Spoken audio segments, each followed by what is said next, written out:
తాకట్లో ఉన్న మీ బంగారాన్ని విడిపించి ఆ రోజు ఆన్లైన్ రేటుకి కొంటాం. Sharma gold company. నాతో పాటు ఒక బుజ్జి అతిథి ఉన్నారు, వాయునందనాచార్యులు. మాట్లాడదాం.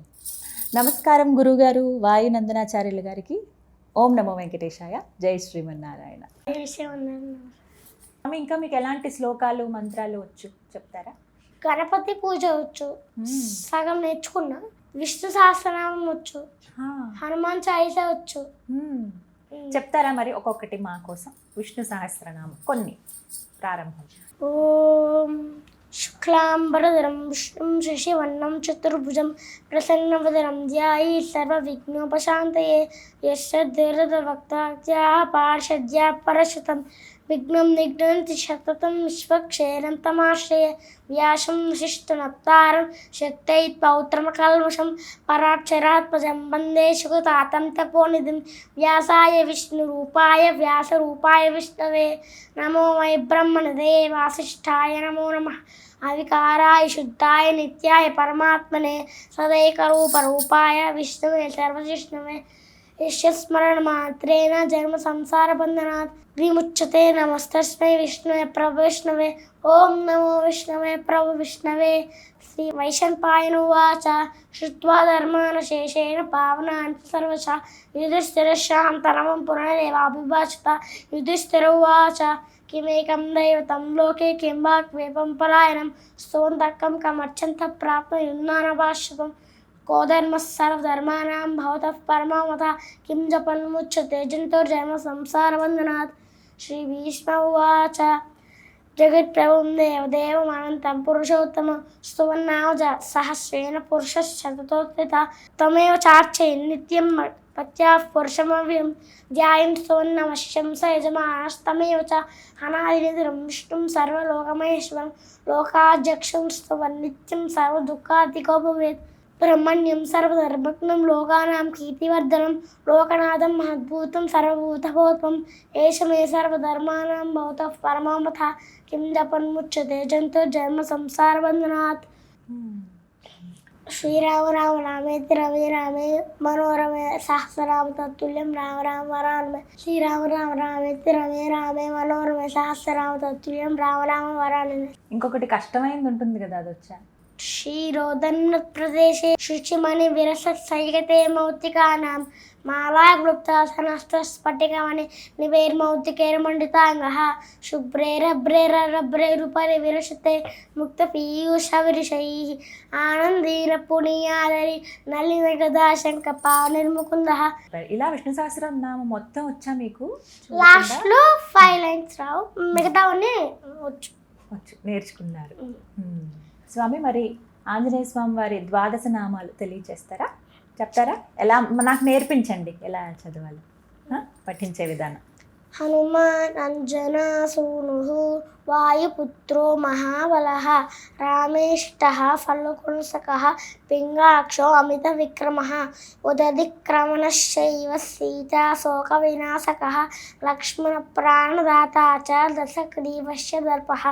ద్వాదశేతాని నామాని కపీంద్రస్య మహాత్మనః స్వాపకాలే పఠే నిత్యం యాత్రాకాలే విశేషితః తస్య మృత్యుభయం నాస్తి సర్వత్ర విజయీ భవేత్.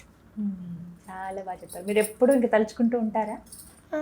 మీ పేరు కూడా అదే కదా, వాయునందన్. చాలా బాగుంది పేరు. ఎవరు పెట్టారు? మా నాన్నగారు పెట్టారు.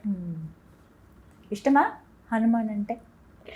మనందరికీ సూపర్ హీరో కదా ఆయన. ఆయన అంటే ఇష్టం అందరికి. మీ వయసు ఎంత? 9 సంవత్సరాలు ఇప్పుడు. మరి మీలా చాలా మంది పిల్లలు నేర్చుకోవాలని ఉంటుంది వాళ్ళకు కూడా. వాళ్ళు అసలు ఎలా ప్రారంభించాలి, ఏమేమి నేర్చుకోవాలి మీ వయసులో ఉన్న వాళ్ళు? ఈ ఫస్ట్ ద్వాదశ నామ హనుమాన్, తర్వాత నెమ్మదిగా అమ్మలగన్నయ్యమ్మ అని విష్ణు సహస్రనామం ఇలా వెళ్తా. పెద్ద శ్లోకాలు అంటే కఠినంగా ఉంటాయంటారు కదా, నేర్చుకోవచ్చా మరి? నేర్చుకోవచ్చు. అంటే దృష్టి పెట్టి బాగా వింటే నేర్చుకోవచ్చు.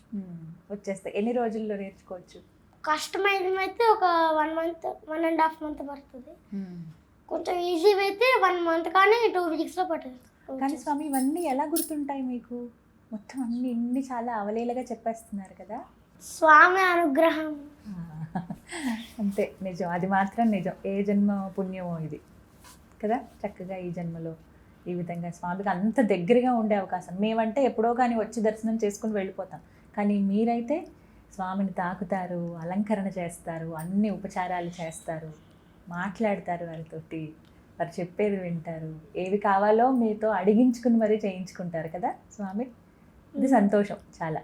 కానీ ఇలా మీతో మాట్లాడడం చాలా సంతోషం. నాన్నగారి గురించి ఏం చెప్తారు? శ్రీవారి దాసుడు అని నాన్నగారి ఛానల్ మేము అలాగే వీడియోస్లో చూస్తున్నాము. మీకు ఏమనిపిస్తుంది? మీరు చూస్తారా వీడియోస్? చెప్తారా, సలహాలు ఇస్తారా నాన్నగారికి? సలహాలు అయితే నాన్నగారు నేను అప్ప అని పిలుస్తా. అప్ప ఓన్గా అయితే వీడియో తీస్తారు. నేనైతే దృష్టి పెట్టి ఆలోచించి అప్పుడు సెలెక్ట్ చేసుకుని వీడియో తీస్తాను. నాన్నగారు అయితే అన్నీ చేసేస్తారు, వారికి అన్నీ తెలుసు కాబట్టి మీరు కొంచెం ఆలోచించి చేస్తారు. చాలా సంతోషం. మరి మీరు ఏం చెప్తారు ప్రేక్షకులకి? మీలా ఇప్పుడు చిన్న చిన్న పిల్లలు ఉంటారు, వారందరికీ ఏం చెప్తారు చెప్పండి చివరిగా. అందరూ బాగా చదువుకోవాలి, అందరూ స్వామికి సేవించాలి, స్కూల్కి వెళ్ళినప్పుడు అమ్మకి కాలాదనం పెట్టాలి, అమ్మకి అమ్మ నాన్న వాళ్ళ మాటలు వింటే పైకి వస్తారు, ప్రపంచం మొత్తం బాగుంటుంది. చాలా చక్కగా చెప్పారు చిన్ని స్వామి హనుమాన్. నేను ఇప్పుడు పూజ ఎలా చేస్తానో చూడండి. నేను గుడిలోకి వెళ్ళి స్వామివారిని నమ్మంటారు, వస్తారు, వీళ్ళు కూర్చోమంటారు, కూర్చుంటారు, పాదాలు పళ్ళం మీద పెడతారు, నీళ్ళు పోసి బాగా శుభ్రంగా కడిగి చేతులు కడుగుతాను, మొహం కడుగుతాను, కడిగి ఆ పాత్ర పక్కన పెట్టుకుని తులసి దళం ఉంటుంది, తులసి దళాలు, దాన్ని తీసుకుని పళ్ళు తోముతాను, దాన్ని పక్కన పెట్టి తులసి ఇష్టం ఉంటుంది దాని లీవ్స్ తీసేసి నేల గీస్తాను, గీసి పక్కన పెట్టి స్వామిని కూర్చోలో కూర్చుంటారు, నేను నించుంటాను, కొంచెం నూనె తీసుకుని పైన నెమ్మదిగా ఇలా మధ్యన ఇలాగ రాస్తాను, రాసి ఆ నూనె తీసుకొని కొంచెం ఒళ్ళంతా నలుగు పిండి తీసుకొని ఇలా రాస్తాను, రాసి గోరువెచ్చని నీళ్ళు తీసుకొని ఆయన తల మీద ఇలా పోస్తాను, పోసుకొని కుంకుడికాయ రసం ఉంటుంది తల మీద నెమ్మదిగా ఇలా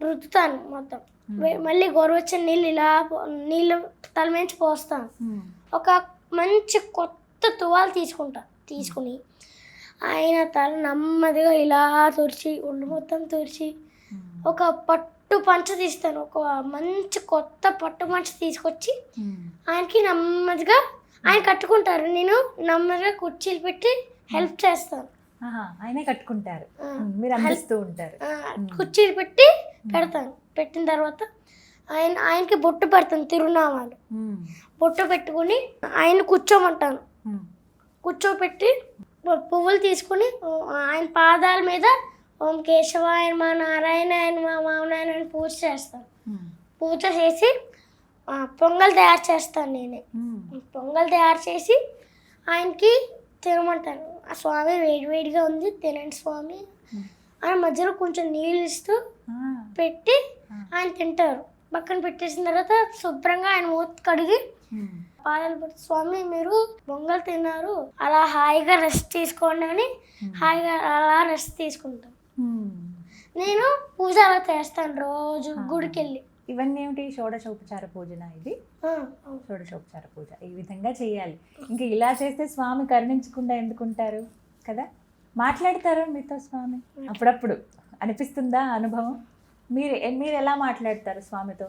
ఏమన్నా మీ ప్రాబ్లమ్స్ కానీ కష్టాలు ఏమైనా ఉంటే చెప్తారా? అసలు కష్టాలే ఉండవు. అప్పుడప్పుడు చెప్తారు. అప్పుడప్పుడు చెప్తారు. ఎలాంటి సమస్యలు చెప్తారు? ఇప్పుడు నేను వేర్పాసాల్లో ఉంటే స్వామి ఉండలేకపోతాను, స్వామి ప్లీజ్ నన్ను ఉండ నుంచి బాగా చదివించండి అని అలాంటి కష్టాలు చెప్తాను. ఉండలేకపోతే నన్ను ఇక్కడే ఉండేలా చెయ్యి, ఇక్కడే చదువుకుంటాను కానీ కష్టంగా ఉంది, ఆ కష్టం తీర్చేయని అడుగుతారా? ఎంత మంచి వాళ్ళు మీరు. ఈ విధంగా చేస్తారు పూజ. ఇది ప్రతిరోజు ఉండండి? ప్రతిరోజు ఉంటుంది? ప్రతిరోజు చేస్తాను నేను. ఉదయం సాయంత్రం? ఉదయం చేస్తాను, సాయంత్రం కూడా ఇలా ఈ విధంగా. వస్త్రం ఇలాగే వేసుకుంటారా? వస్త్రం ఇలాగే చేసుకుంటాను. ఖచ్చితం. ఇది ఈ రంగే ఎందుకు? ఈ రంగే కాదు, వైట్ అని నలుపు అన్నీ ఉంటాయి. అంటే ఒక్కొక్క రోజుకి ఒక్కొక్క కలర్ పంచ. ఇప్పుడు సండే అంటే సూర్యుడికి ఇష్టమైన కలర్ రెడ్, అది మండే అంటే వైట్. అలా అలా ఒక్కొక్క రోజు ఒక్కొక్క రంగు. ఈ నామాలు ఇవన్నీ మీరే ధరిస్తారా? నేనే పెట్టుకుంటా. చాలా చక్కగా పెట్టుకున్నారే, అవన్నీ నేర్చుకున్నారు. వేరే పాఠశాలలో నేర్చుకున్నాను. ఇవన్నీ నేర్పిస్తారు. ముందు నాకు ఈ బొట్టు పెట్టుకోవడం పంచ కట్టుకోవడం రాదు. వేరే పాఠశాల వెళ్ళాక నెమ్మదిగా వచ్చింది. ఒక్కొక్కటే ఎన్ని రోజులు పట్టింది నేర్చుకోవడానికి? ఒక 5 to 6 days, 1 week పట్టింది. ఒక వారంలో నేర్చేసుకున్నారు చక్కగా. స్వామివారు అండి ఎందుకు ఇష్టం వెంకటేశ్వర స్వామి అంటే? ఒక కారణం ఉందా? అంటే నాకు ఆయన నాకు తండ్రిలా చూసుకుంటాను నేను. అన్నీ అన్నం పెట్టడం అన్నీ చూసుకుంటాను నేను. అందుకే ఆయన నాకు చాలా ఇష్టం. అంటే అందరి దేవుళ్ళు సమానమే, కొంచెం ఇష్టం వెంకటేశ్వర. కొంచెం ఎక్కువ ఇష్టమా వెంకటేశ్వర స్వామి అంటే? వారికి ఇష్టమైనటువంటి నైవేద్యం ఇవన్నీ పులిహార, దద్దోజనం అని చేస్తాం. అన్నీ చేస్తారా? మీకేమి ఇష్టం ప్రసాదం? మాకైతే దద్దోజనం ఇష్టం. అన్నీ ఇష్టమే. అన్నీ ఇష్టమే, కొంచెం ఎక్కువ ఇష్టం దద్దోజనం అయితే, అంతేనా? ఎక్కువ ఇష్టం. ఇప్పుడు మరి చాలామంది పిల్లలు స్కూల్కి వెళ్తూ ఉంటారు, చక్కగా సినిమాలకు వెళ్తూ ఉంటారు, ఆడుకుంటారు. అవన్నీ చూసినప్పుడు ఏమనిపిస్తూ ఉంటుంది? నాకు చేయాలనిపిస్తుంది, కానీ ఒక్కొక్కసారి చూడకుండా చదువుకుంటాను. అంటే అవేం పట్టించుకోకుండా, అంటే 1 monthకి ఒక్కసారి వెళ్తాం బయటికి. అవసరమా అవన్నీ కూడా ఉండాలా? కేవలం స్వామి సేవ ఇవి ఉంటే చాలా మనకి? చదువుకుంటాను రోజు పొద్దున్న 6:30 to 5 కానీ 6:30కి గుళ్ళకి వెళ్ళిపోయి ఆరాధన చేసుకుంటాను. ఆరాధన చేసుకుని స్వామివారికి కాళ్ళు మొక్కి అన్నీ చేసి చదువుకుంటాను రోజు. అంటే 5కి వెళ్ళి ఆరాధన చేసుకుని 11:30 to 11 o'clock వరకు చదువుకుంటాను. లాస్ట్లో స్వామికి భోగం పెట్టేసి నెమ్మదిగా లాస్ట్లో కాలు పట్టి తలుపు మూసుకుని వెళ్తాను. మళ్ళీ సాయంత్రం సేమ్ అన్నమాట. మళ్ళీ సాయంత్రం ఆరాధన చేయరు. సాయంత్రం రాగానే ప్రసాదం చేసి ఆయనకి పెట్టి తర్వాత నేను చదువుకుని తర్వాత లాస్ట్లో ఆయనకి నైవేద్యం పెట్టి తర్వాత నేను ఇంటికి వెళ్తాను. మీకు ఏమైనా స్తోత్రాలు కానీ శ్లోకాలు కానీ మంత్రాలు ఏవైనా చెప్తారా మా కోసం? చెప్పండి. సుదర్శన శతకం అని 100 శ్లోకాలు ఉంటాయి. దాంట్లో నాకు కొంచెం కష్టంగా ఉంటాయి. దాంట్లో కొంచెం నాకు 9 వచ్చాయి. 9 నెక్స్ట్ 10th నేర్చుకుంటున్నాను. ఇప్పుడు నేర్చుకుంటున్నాను ప్రాక్టీస్. సుదర్శన శతకం అని, గణపతి పూజ అని అన్ని కొంచెం చెప్పండి. ఫస్ట్ శ్లోకం చెప్తాను. రంగేశ విజ్ఞప్తి కరామేశ చకార చక్రేశ నతి నివృత్తయే సమాశయం వరపూరణీయ సంకూర నారాయణ నామకం మునం. దీని ధ్యానం శ్లోకం ఉంటుంది. ఫస్ట్ మనం సుదర్శన శతకం స్టార్ట్ చేసే ముందు ఈ శ్లోకం చెప్పుకుని స్టార్ట్ చేస్తాం. సౌదర్శనుజ్జిహార దిశి విదిశి తిరస్కృత్య సావిత్రమర్చి బాహ్యాంధకార క్షేత్ర జగతంకార భూమ్నా స్వదాంన దోహకర్జు దూరకర్జ ద్విభుత రిపు వరు కంఠ వైకల్య కల్య జ్వాలా జాజ్వల్యమాన వితరతు భవతాం బీప్సయ బీప్స్తాని. ఇలాగా 9 శ్లోకాలు నేర్చుకున్నాను. 9 వరకు. ఎవరు నేర్పిస్తున్నారు ఇవన్నీ మీకు? మా నాన్నగారు నేర్పిస్తున్నారు. అంటే మా నాన్నగారు గురువు గారు నాకు చెప్తారు. అంటే నాన్నగారే నాకు చెప్తారు, నేర్పిస్తారండి. మీ నాన్నగారే మీ గురువు గారు అనమాట. సహస్రాత్ విశరతి వింతక్షేప దక్షాత్ దక్షాత్ నాభీర్వాస్వత్ సనాభే నిజ విభవ పరిచ్ఛిన్న భూమేర్శనేమే ఆమ్నాయి రేఖకంఠైష్టమహిమ మహో మాధవీయస్య హేతే తత్వ దిక్ష్వేదమానం చతురః పుష్యతాత్ పురుషాత్. 4th. ఇలా అన్ని మొత్తం 9 నేర్చుకున్నారు. నాన్నగారు మరి కఠినంగా ఉంటారా? ఎలా చెప్తారు? కొంచెం నమ్మకంగా చెప్తారు, కానీ చదువులో కొంచెం స్ట్రిక్ట్గా ఉంటారు. అంటే ఎక్కువ నేర్చుకో, బాగా చదువు, బాగా దృష్టి పెట్టు అని చెప్తారు. ఇష్టమా మీకు ఇవన్నీ నేర్చుకోవటం, స్వామి ఆరాధన చేయటం? వేదం అంటే నాకు ఇష్టం. వేదం అందుకే బాగా దృష్టి పెట్టి చదువుతాను. ఏది నేర్చుకోవాలనుకుంటున్నారు వేదంలో? వేదంలో కృష్ణ యజుర్వేదం ఉంది, దాంట్లో చదువుకుంటున్నాను. మీ కోరిక ఏమిటి తర్వాత పెద్ద అయిన తర్వాత ఏం చేద్దామని? ఎలా? నేను పెద్ద అయ్యాక నాన్నగారి దగ్గర నేర్చుకుని పెద్ద అయ్యాక నేను పెద్ద వేద పండితుని అవ్వాలి అని కోరిక. స్వామి దయ ఖచ్చితంగా జరగాలని నేను కూడా మనస్ఫూర్తిగా కోరుకుంటున్నాను. మీరు ఇప్పుడే ఇంత చక్కగా చెప్తున్నారు, ఇన్ని నియమాలు పాటిస్తూ. స్వామి, మరి మీ దినచర్య ఏ విధంగా ఉంటుంది? ఉదయం పొద్దున్న లేస్తాను ఎన్ని 5 గంటలకి?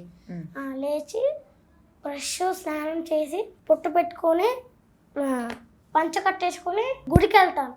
ఆరాధన చేసుకొని స్వామికి ప్రసాదం పెట్టి మళ్ళీ గుడిలోనే నేను పొంగల్ తింటాను. పొంగల్ కానీ ఏదో ఒక ప్రసాదం.